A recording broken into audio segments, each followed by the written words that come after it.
Morning, Dana. How are you? Good morning, Wendy. Happy Monday to you. Yes. No, Right? Tuesday. It's Tuesday. It's It's hard to Tuesday. keep track of days unless you have a It calendar. is. It is. It's really hard. When every day seems to be the same as the next, it's hard. But at least you're out at camp, so that's kind of a nice thing. It is nice. We have a lot of work to do. We'll see. It's kind of chilly, so Yeah, but I think it's supposed to get nicer today. I think it's supposed to get warm and yeah. maybe a little less windy. It was nice yesterday if the wind wasn't so yucky. Yes. And ask them, can you hear me okay? Because the wind is not. It's a little choppy. It's a little choppy. Yeah. It's okay. I can face the other way. Just a sec. I can face this way, and maybe Yeah. the wind is blowing into it. So, yes, it's a beautiful morning. We've been up since 6, and so yeah, it's been amazing. If not, I have inside stuff to do. I have sorting, like you purge your house. If you're blessed enough to have a camp or a cottage or a trailer, you have to do the exact same work over again. Probably why I don't have one. As much as I would love it, it's just like twice the work. And I've always thought that. I mean, Yeah, very it's twice the jealous work. about people that have that stuff. But Yeah, it's twice the work. You have twice the lawn. You have twice the gardens. You have twice the raking. But you know what? It's worth it. And it's for us, it's like creating a legacy. Same with my dad when he had bought the farm after he retired. Same thing, kind of creating that legacy component to things. But you never want to retire to the farm unless it's on the farm. But it's so much work. But yeah, anyways, yeah. So what's on your heart today? oh, not too much. I was up pretty early, but I was up late last night too. I was running around with my son in Sudbury doing the taxi thing. He's still just got his learner's permit, so I have to go along with him. And he wanted to go and see a friend and do this and do that. And I'm thinking, well, I got nothing better to do at 10 o'clock at night. I guess I'll go for a ride. Yeah. But yeah, no, not too much on my plate or my thoughts today. I was trying to get organized in my Facebook group. We are doing all kinds of things this week to really prepare ourselves for summer. And it's not just like cleaning up the yard and everything else, but really focusing in on some really nice self-care this week. Right. And maybe trying to lose a little bit of that winter weight and, freshen up our skin, and all the stress that's been really looming over us, makes our skin dull and our hair fall out and we don't sleep very well. So really looking at our adrenals and different things like that. So really some food and just some practices to help us get motivated. And I don't know, I kind of miss when we were kids and summer break was coming up out of school and that excitement that you would get. And Yep. I mean, as an adult, we don't really have that excitement unless we plan on going to on a trip or anything like that. So, but it's that kind of excitement I'm trying to instill in myself this year and trying to put out to other people. Well, exactly. Maybe you're building up the excitement to go back to work. So work will feel like a vacation. For some people, I'm sure it would. Because, first of all, if you're not used to having your kids around all the time and, the companies of adults as opposed to children all day long or the spouse, it'll be a nice break and, be able to get back to reality a little bit. Well, that's exactly. And then for me, it's just bringing in those relevant thoughts of why we have to address detoxification, why we have to manage our hormones. And I'm reading more and more daily about even simple supplementation and the importance of it. And then in some of the private Facebook groups that I belong to,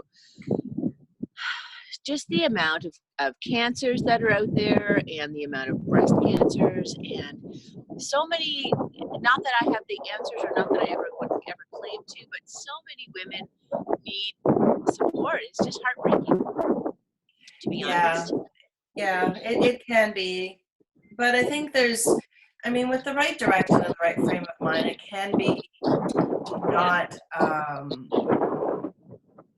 maybe I shouldn't go there because I've never been in that situation myself, so I can't really say. But I mean, from a professional standpoint, it's a scary thing. But at the same time, with the mindset shift, it can be not a scary thing, That's because right. I know cancer is not, and this is what I learned through my own teachings, is cancer is not a death sentence. It is, but unless you have been put in that frame of mind, then it can be, because I mean, if somebody has given you a date, 6 months, 2 years, 5 years, whatever, that gets really kind of stuck in our mentality and it overtakes us. But if you are given the opportunity to think that this is not a death sentence, that this is an opportunity to heal and to grow and to learn, and on many, many levels, not just a physical one, it can be quite transformative, an opportunity even It for is. some It is. people. I mean, It's I might get a lot of feedback with regards to that statement, but sometimes no. it can be, It's balance. it's a matter of how you want to address it and how you want to look at it. It's Yeah. that perspective again. It's a balance of mind body, and nutrition plays a huge role. Removing of toxins plays a huge role. Sometimes mind over matter, and that Oh, most motivate times. having that thought process for any situation, right? That stinking thinking really gets you going down that wrong path. And it's just these motivators and this insight and these opportunities to speak into people or speak into women, which I find so helpful. And that's really one of my driving forces, is that ability to encourage and be insightful and offer that, not so much hope. I don't mean hope in that aspect of things, but that mentality of changing things and finding joy, right? Yeah, yeah, It's most that. definitely. I think, and I mean, even with people that have very curable, like on the books kind of situation with regards to cancer, if your mentality is not there, it makes all the difference. I mean, you could be juicing all day long. You could be, sitting in meditation every other hour. You could be doing your coffee enemas.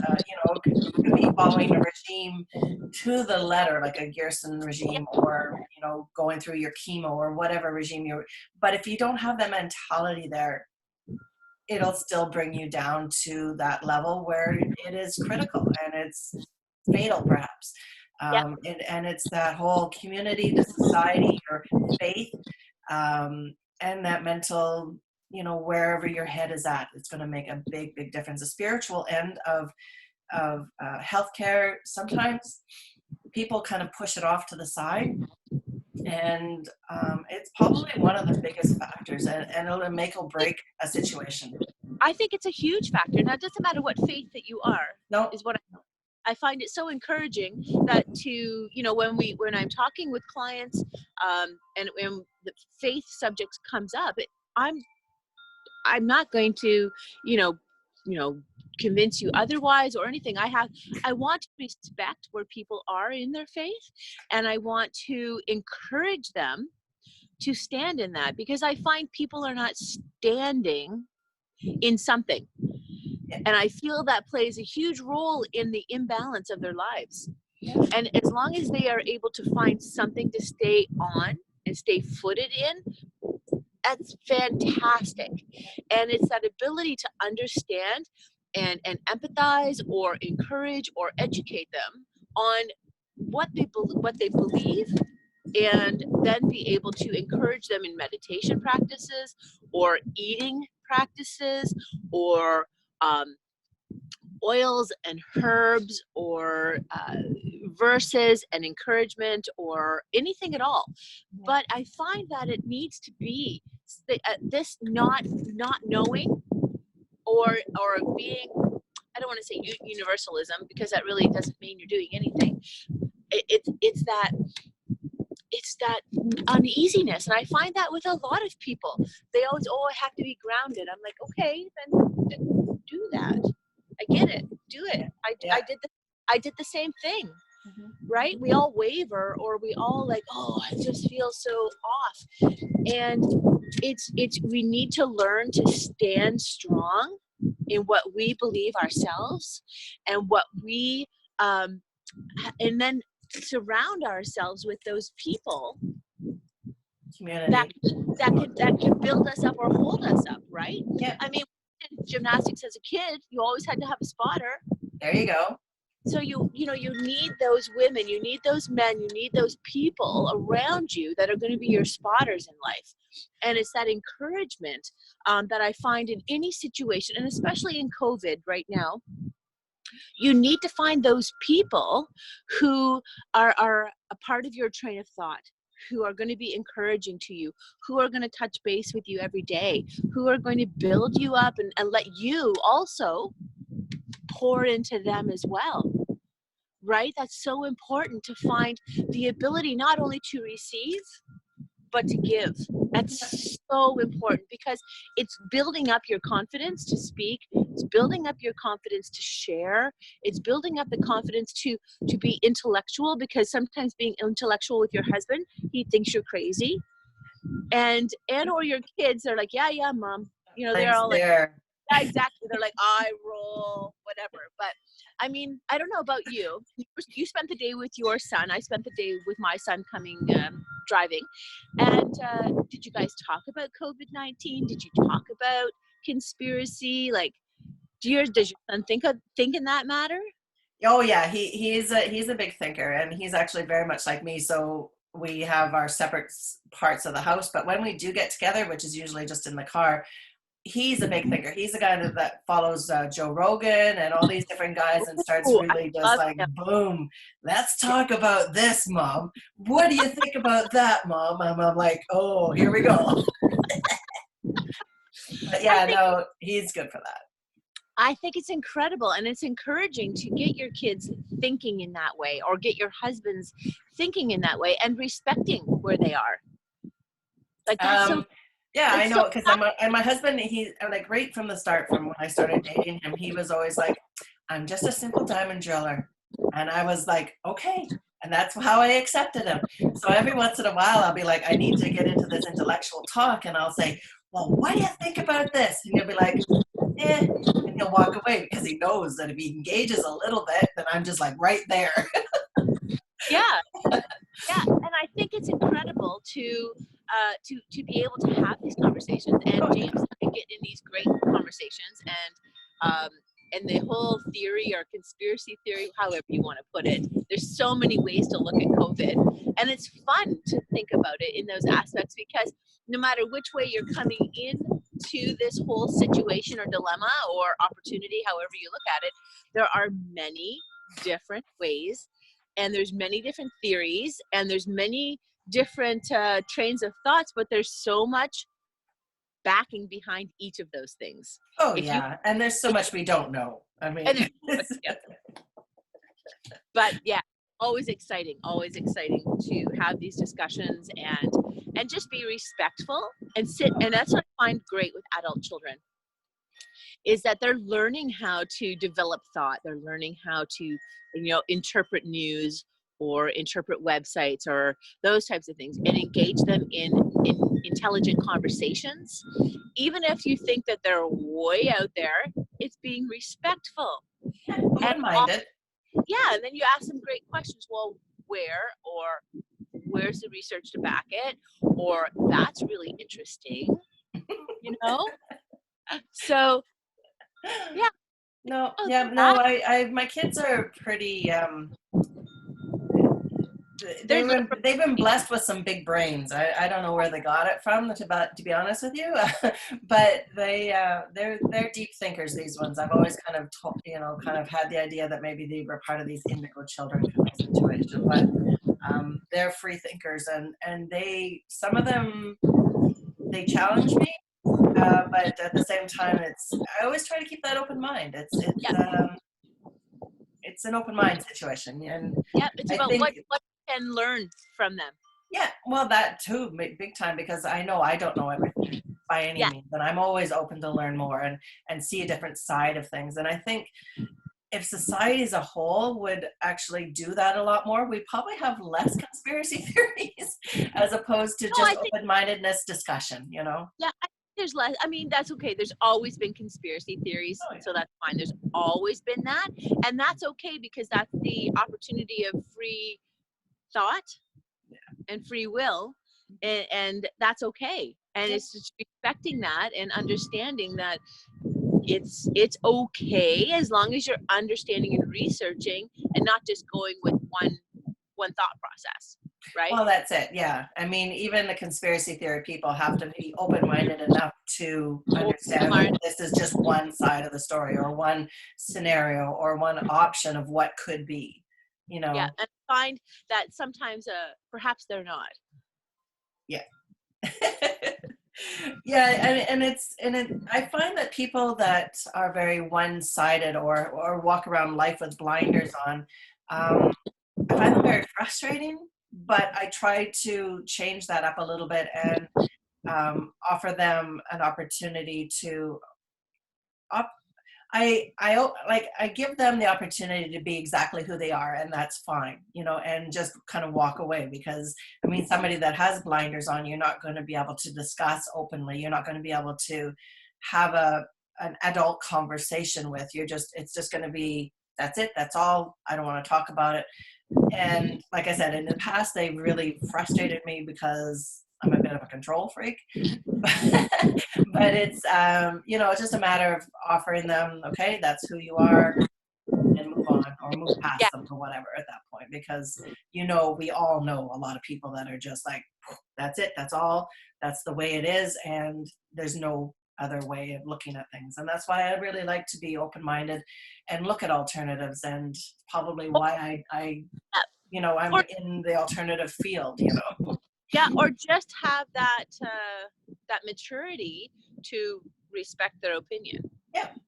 Yeah. And that's okay. Not, I don't need to be, I mean, that's just my personality. I'm not argumentative. I'm always like, that's nice, or that's an interesting thought. And it's just, Yeah. and then my back of my mind is like, wow, I wonder how they got to that point, or that's interesting. I'll have to look at that myself. Or I'll ask them, where did you find that information? I would like to continue looking at that. Same thing happens with me when I have friends send me, you know, talks about the current talks or the prayer meetings or those types of things that are going on in the Christian world. And again, I have to be thoughtful and I have to think about it and I need to pray about it. And then I'm like, okay, that's okay. And it's kind of that way in any situation when you have people coming at you with opinions, because this is really an incredible time for people's opinions. So it is being thoughtful about it, and it's being respectful of their opinions, because that, and it's being also offering that in hopes that they'll create a conversation, not just be that one-sided, I'm going to talk about it, throw it in your face. No, it's like, well, what do you think about that? I really hope that type of conversation is generated. Yeah. Right? Even though a lot of people have a lot of things to say, right? I do. But it's Yeah, it is interesting. And I know from your perspective, a very Christian perspective, that is how you deal with things. And then from my perspective, being more of like, I don't know. I don't have a classification of where my spirituality is. It's more of a spirituality. And I really tune very closely to the Ashtanga philosophy of life, where it's you know, the 8 limbs and whatever. But when I come across people that frustrate me, and this has been kind of my journey, my healing process, my maturity process, is to figure out why that whatever they're saying or doing is triggering me, as opposed to you stop and you think and you go towards prayer, or you go towards openness and offering, not really trying to, we never try to change anybody else. That's just who they are. But for me, I do like an internal kind of Checklists. scam.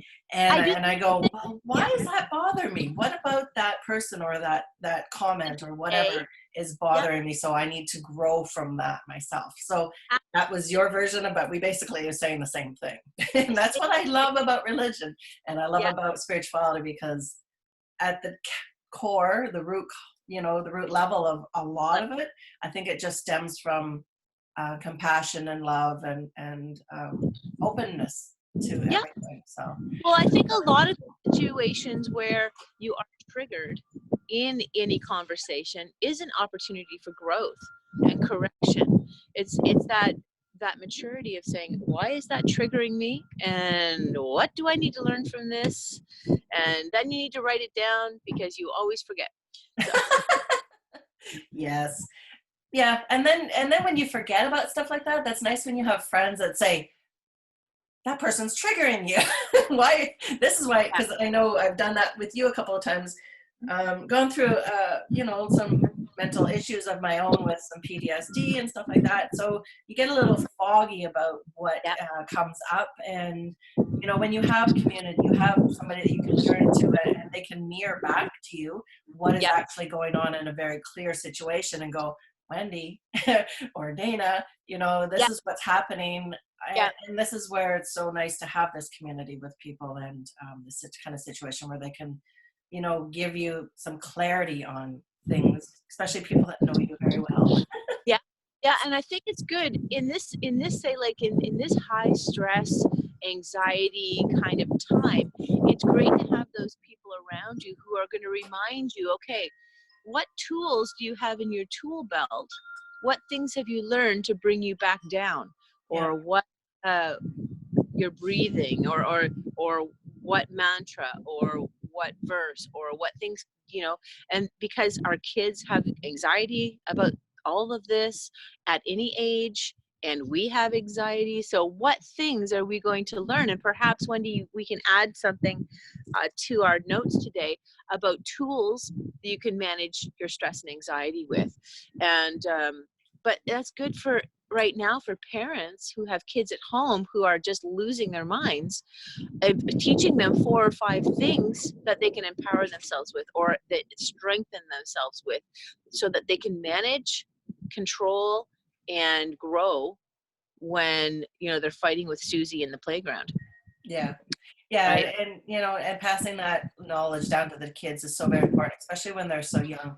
I know a lot of kids, this trend towards meditation and all these internal coping skills has been, very paramount in the schools in the last, I don't know, 5 years or so. That's been really gone out there. But now with the kids being home, hopefully they're not going to be home for long, mind you. But unfortunately, the parents don't know these skills very well, and so all this work might end up going backwards. I know the teachers are there with the kids on a daily basis still, so they're doing their best to really. I'm just trying to think of. There's one teacher I know specifically. She's a yogi. I don't think she's a yoga teacher. She might be, but she's very spiritual. She's very, works with crystals and meditation and all these different things with her kids. And she has like grade 1, I think, and she does an amazing job. And she's such a calm soul, and she's just so much fun with the kids too, and just teaching them to be able to stop and breathe, or close your eyes for a moment and think about a happy place, or Mhm. different things like this is so very important. But now that the kids are home, it's we feed off of the energy that's around us. So if the parents are stressed, the kids are going to be stressed. They're little sponges, Yeah.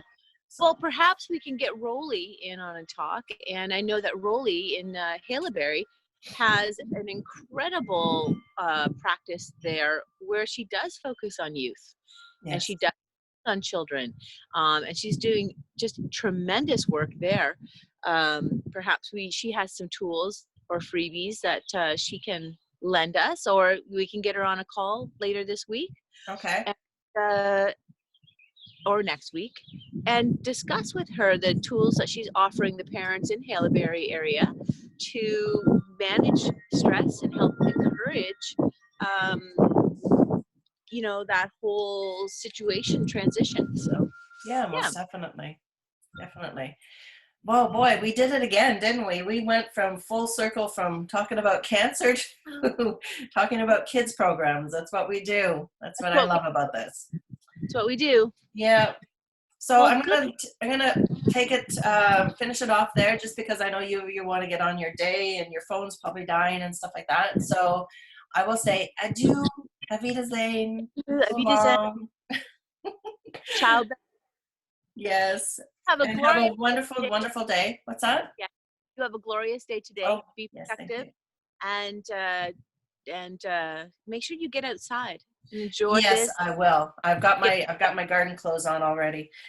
We had onions coming up that we lost last year, and apparently they just decided to come up. So I'm actually excited to go out and start taking some of them. My husband just rips them out of the garden and eats them whole right there. And I think he does that on purpose, so I'll stay away from him for the rest of the day. But he loves them, so it's okay. that's amazing. Yeah. Yeah. So I'm excited to get out there and do some work today. I have to put my Awesome. winter coat on though. So. Yes, it has to go to poor Dawn. Dawn can't put her down coat away. Just like, Oh. Well, do you not when she puts her coat away, then we know it's summer for sure. we know it's summer for sure. That's so I love the stories that she does with that. Okay, we can still go on, but goodbye. Have a great day. Yeah. Take care, hon.